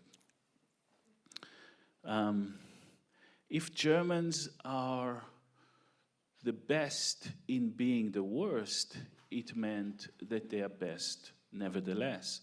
And from that perspective, lectured us all. A few months after the beginning of the genocide, Forensic Architecture started working with the South Africa legal team on the historical genocide brought by South Africa versus Israel. We worked using the framework of genocide, not because we believed in this term being sacred or that genocide being the crime of crimes. We're fully aware that when the Genocide Convention was ratified, by the way, as the Nakba was unfolding in full intensity in October 1948, it was only after colonial states that ratified the Genocide Convention, forced the exclusion of their own crimes that they were still perpetrating as colonizing states. And admittedly, we did that because admittedly at the time, we did not know anything better to do, because this is what we were doing. Because when you work so often in human rights, this is, and in a frame of law, that is the framework that you have. But we were shocked that on the conclusion of the second day of hearing at the ICJ on the 2nd of January, the German government decided to intervene on Israel's side. Germany said it had an expertise in genocide, however perpetrated a few in Africa and a few in Europe, but really referring only to the Holocaust. They saw themselves as specialists in the field, connoisseurs.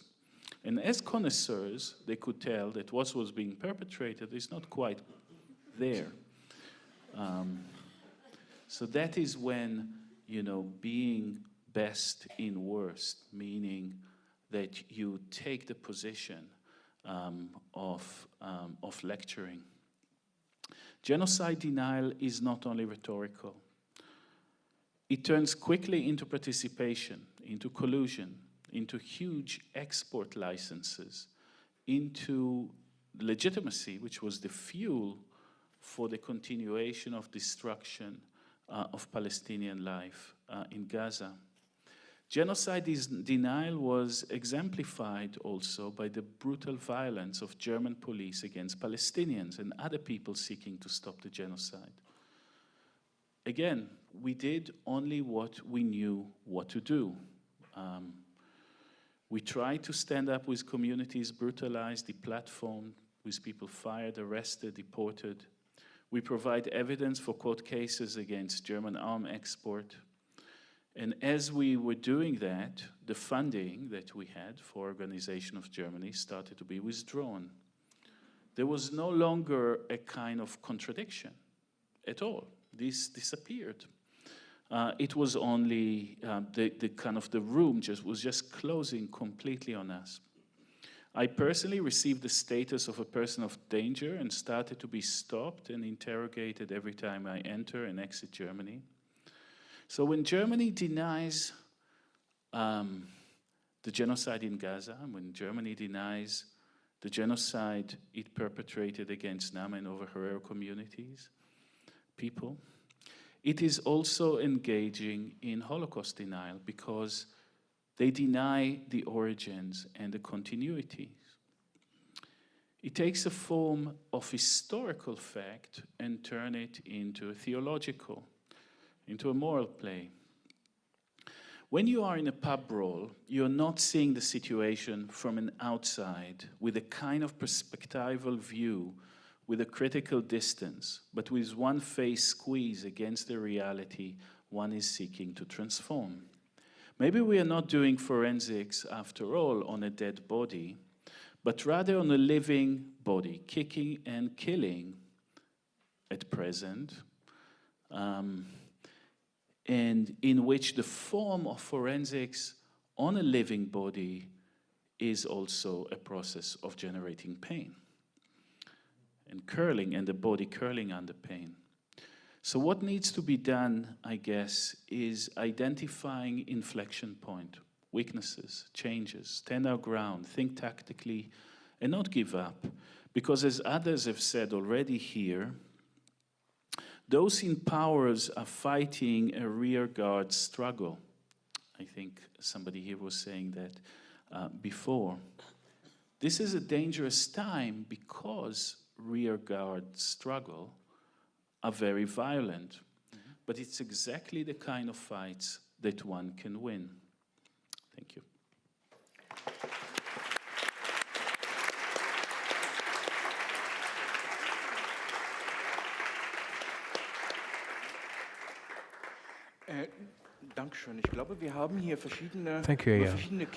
Thank you. I think there are various inflection points that have been addressed and also several time horizons that are very different. And I think we have different sort of access points to our topics here. Now, we've all come up with our individual analysis. We all have different access points. My question to you is now, what can we do looking at the rifts that are opening up, the cognitive dissonance between self-image and your analysis, but also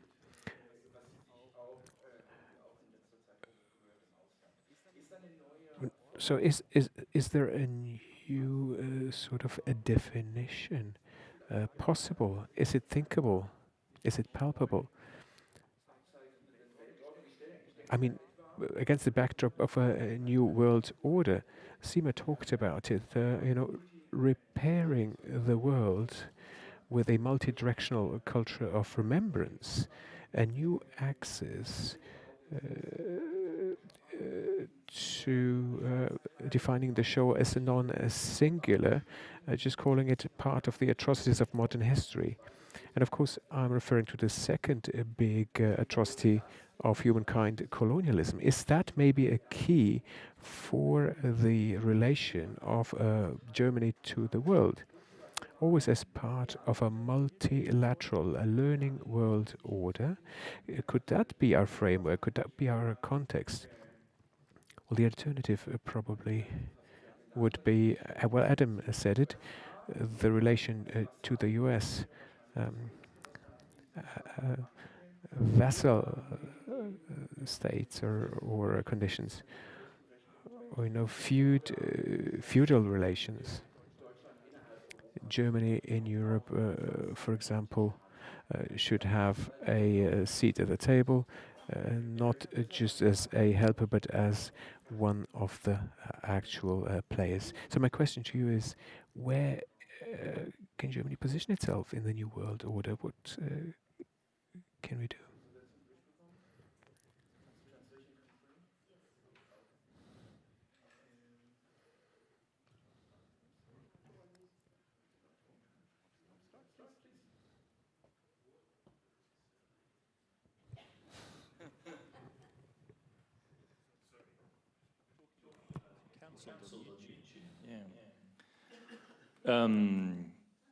Literally, YouTube's algorithm selects videos which mention world order as potentially suspicious. I don't have a good answer to your question. I mean, given the complexity of the issues that have been raised on this extraordinarily wide-ranging panel, it seems very difficult to shift register.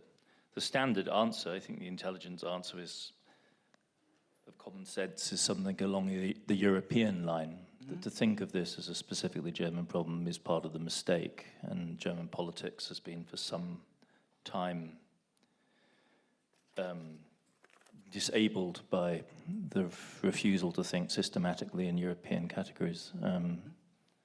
It was particularly pronounced in the Schulz administration. It seems a little less so under Merz, but we've yet to see what it actually translates into. But I mean, it's a pragmatic, everyday kind of answer. But I think that's probably the best that we have. I mean, if you read the national security strategy of the US that was published overnight last night, being turned into America's vassals is the least of Europe's problems. I mean, they just don't care, and what they would like to see is a strengthening of the national conservative, white cultural modes of European politics. They say it in black and white. If people are not aware of this, last night the Trump administration published the official doctrine of America's national security, which takes the Vance speech and translates it into dogma. I don't believe, it's quite possible that Africa is not actually mentioned in the document. It's extraordinary as a statement of America's current positioning. So I don't think, highly directive American power influence over the Federal Republic is right high on the worry list. Sima, would you like to? I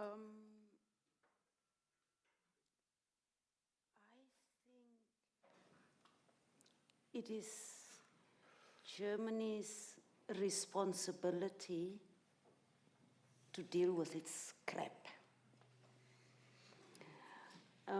I think that, every time I address a German audience, almost every time, I'm asked the question, what can we do to support you in your struggle? And I'm like, what? You should be asking yourself that question, because you are having a big problem right here in your own back garden. So you should be asking yourself, what can you do to get yourself out of this mess that you are in.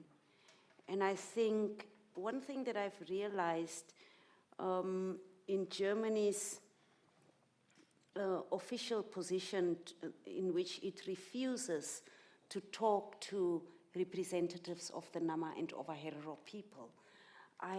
Because people also ask me, but why is it so difficult for Germany to speak to the Nama people? Because it seems like such an obvious thing. And I think it is really, really difficult for Germany to look into the mirror and face its own demon, to face the monster that it has created. Germany has really created a monster and does not know how to deal with this monster.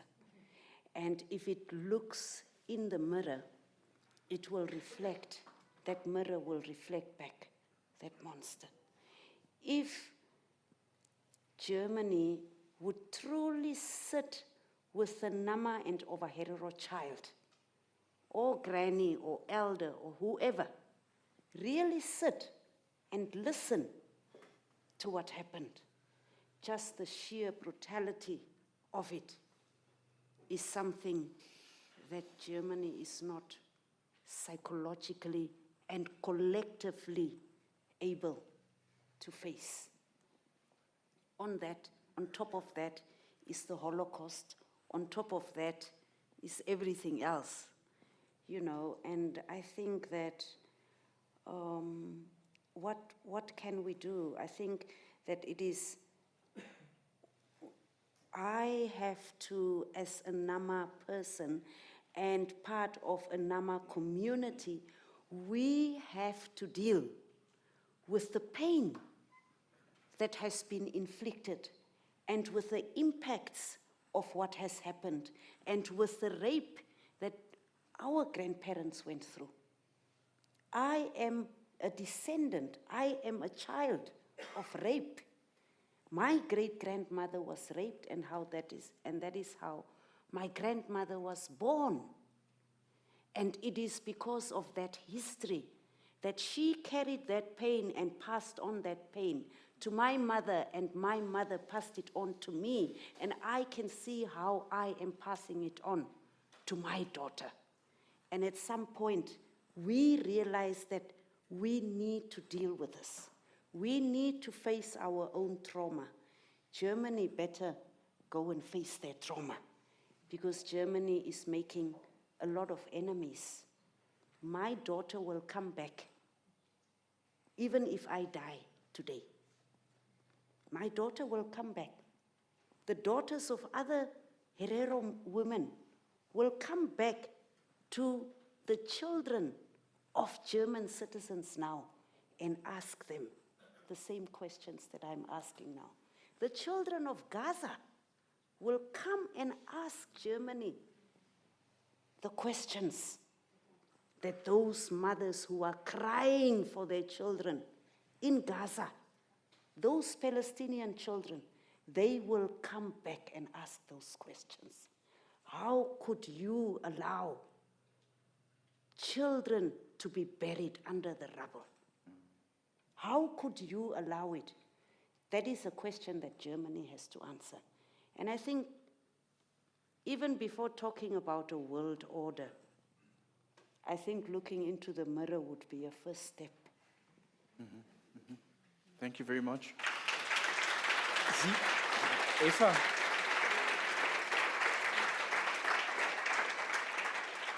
Sich in den Spiegel zu schauen, was Sima gerade Well, gesagt hat. looking in the mirror, as Sima said, is important. But you're Austrian, and Austrians certainly haven't done it. I can absolutely identify with your history, Eva, because, you know, you said you came to Germany, you were full of admiration, you didn't know everything, you were a migrant, you came from a neoliberal country that was a fascist country before, so I liked it. That's your standpoint. So I can identify with the history that you're telling, with the story that you're telling. And my question is, well, You spoke about your big disappointment in Germany, which is something that I can also perceive. Do you see any kind of possibility? Well, I'd just like to take one step back and look into the history of my family, because this is getting too profane for me, to be honest. You know, just sort of classifying things this way. A part of my family and friends of my family were immigrants, they were Jews, and they became communists. It's a slightly different concept than the Jewish diaspora, but it's also legitimate. Saving the world through an ideology that has proven to be false, Stalinism and so on. We're familiar with all that, but it's a slightly different sort of leg of the history, believing that we're coming back and we're now changing a country to the better. In my case, it was Austria, but many Jews also went back to Germany. Whether they went back as Jews or communists, they decided to stay and to make the country better. So, unfortunately, I cannot come up with such a clear line as in Seamascade. Here's the victims and there are the perpetrators. Many generations have tried to deal with this history, their own biographies and have tried to make things better, and we're now confronting the rubble of this attempt. So I don't want to be ashamed of my disappointment with Germany, because things were better in the past. Well, to be honest, I would never have considered Germany to be a paradise. I just thought it was sort of a state following the rule of law, but I've been abandoned with this opinion. I described it before. So looking in the mirror is a great thing, of course. It's a very good concept. However, right now it's not even possible in Germany, because opinions, so many diverging opinions are no longer part of discourse. And another point that I have thought about in preparation for this panel, well, where does this massive aggression in the German discourse come from? Where does it originate? The aggression of non-Jewish Germans. Aggression towards Jewish Germans or immigrants in Germany, explaining them what they have to be, how they have to think with their German faces that can turn into steel masks. So a lot of aggression in the social media, people lecturing you, people silencing you all the time. Marshall Gessen cannot get an award. Certain people cannot get certain awards, or only in a basement. So there's a moral conviction that of people to be standing on the right side. And I remember things being aggressive in the 90s as well. There were the so-called Schlussstrich-Debatten. After 2 days of workshop, I now understand. And thanks to people like Sima, I understand. Because, the first German genocide drew a clear line to the second one. Then the Holocaust, and today Gaza. But in Germany, we only want to see the Holocaust. I think there is a debate of drawing a conclusion, a line. So the German elite saying it was all shit, the Holocaust was horrible, we have the memory culture, however, we dealt with it, so there was only the Holocaust, we will not admit to more before court. So it is, and I think that accounts for, that explains the aggression in the German discourse. And I think the editors-in-chief of the German media must understand that there is no longer liberal opinions expressed in their papers. Everything, every week, the same is being written with other words. The whole state reason discourse is being perpetrated. It's only about that. There's nothing else. There's no diversity anymore. Police violence is on the increase. It started with the climate protests in Berlin. In Berlin, there are police attacks that are not even reported in the media because it's the same media, the media that don't want to talk about it. So that's why I'm disappointed. That's why I'm also desperate about what's going on in Germany. I think Germany is just closing its shutters. It's just saying, we learned a lesson from the Holocaust, so we don't want to talk about the rest anymore. So this an analysis of problems has to be concluded, otherwise there can't be an improvement. I think, you know, it's a panel and you should come up with a vision for the future, but I'm very afraid I don't have a vision for the future because things are not going well. Ayala, would you like to say something about this? The cognitive dissonance on the one hand, and the question, well, how can we overcome it? I think that's the question. How can we deal with it? How can we tackle it? What's next? What happens after the fall of the BRD?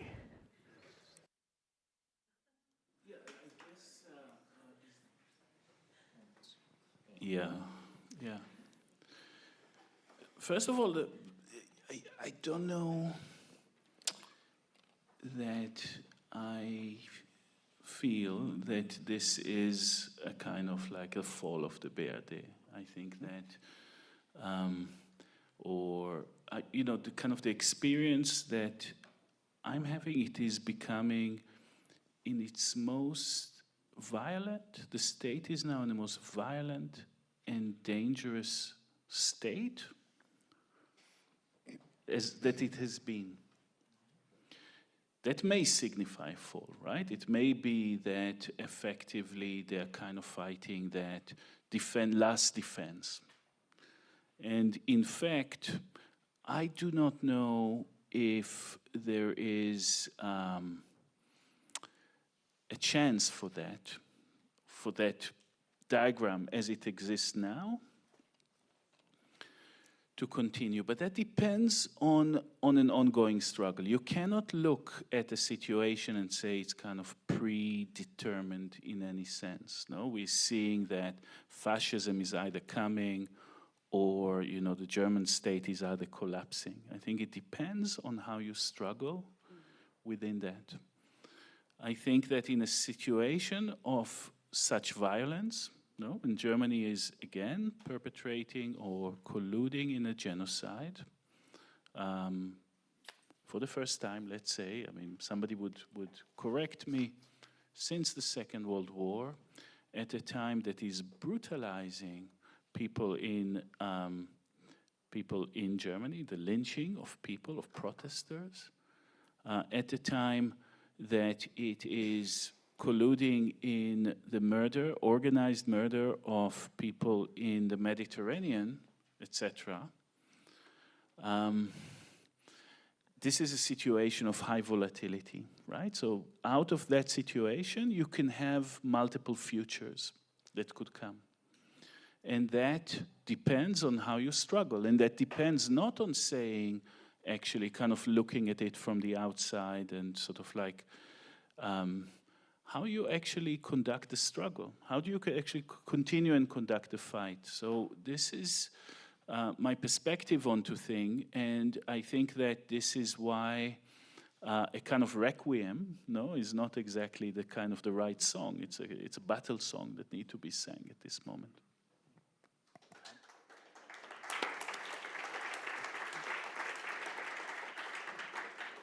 I mean, at risk of repeating myself, I honestly don't get it. The symptoms you're describing, as bad as they are in the Federal Republic, are replicated in several other major states around the world. And as serious and as grave as the complicity of the German government with Israel's genocide in Gaza is, it's trivial by comparison with the complicity of the government of the other place that I hold a passport of, right?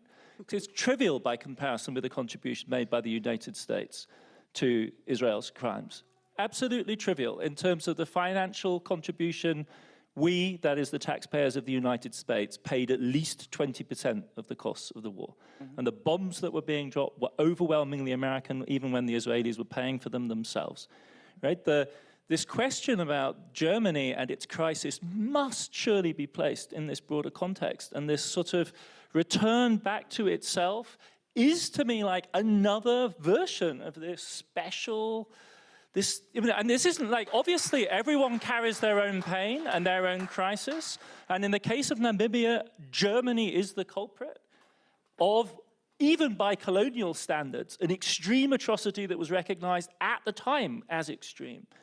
But I mean, across the continent of Africa, in the other country I hold a passport from, Britain, or the Belgians, or the French, were the people who were constructing the terms of the United Nations treaties so as to allow their forced labor programs to be continued into the post-war period, right?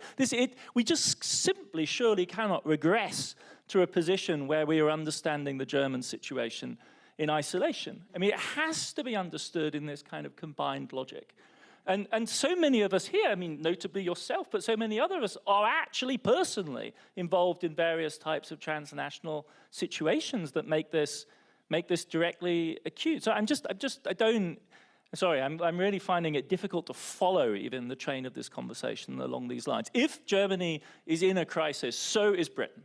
Clearly, profoundly complicit, even at the military level. There was British intelligence planes flying out of Cyprus over Gaza. That's something the Bundeswehr wasn't doing, right? And the US complicity is the only reason we're not talking about it is they don't even sign up to the international judicial structures which would allow their people to be prosecuted. Indeed, they are waging war against the effort to have international justice, and the European governments are sadly complicit in failing to defend the judges in the international courts against American aggression. But this is an interconnected problem, and I feel like we're failing in our duty if we are, and intellectually, if we are understanding this as a singular German issue. Ich möchte nur einen Satz dazu sagen, Adam, das stimmt If I alles. may add one thing, that's all true, but it's also a fact that the German behavior within the EU means that the EU cannot act against Israel, and that has been a case for a month, and that is a German problem linked to the German incapability to learn from its own history, to really learn. And the second point is the undermining of international structures that were set up to prevent these atrocities in the future. And Germany just swipes them aside. Friedrich Merz was not even elected chancellor. He hadn't even won the election. And already he said Germany would create opportunity to invite Netanyahu to come to Germany, even though there was an arrest warrant from the ICJ out against him. This German government voluntarily destroys these international instruments that were created by the international community to prevent or stop genocides. And we who live in Germany have to deal with it, and you who live in America have to deal with it, but that doesn't make it wrong to deal with it in Germany.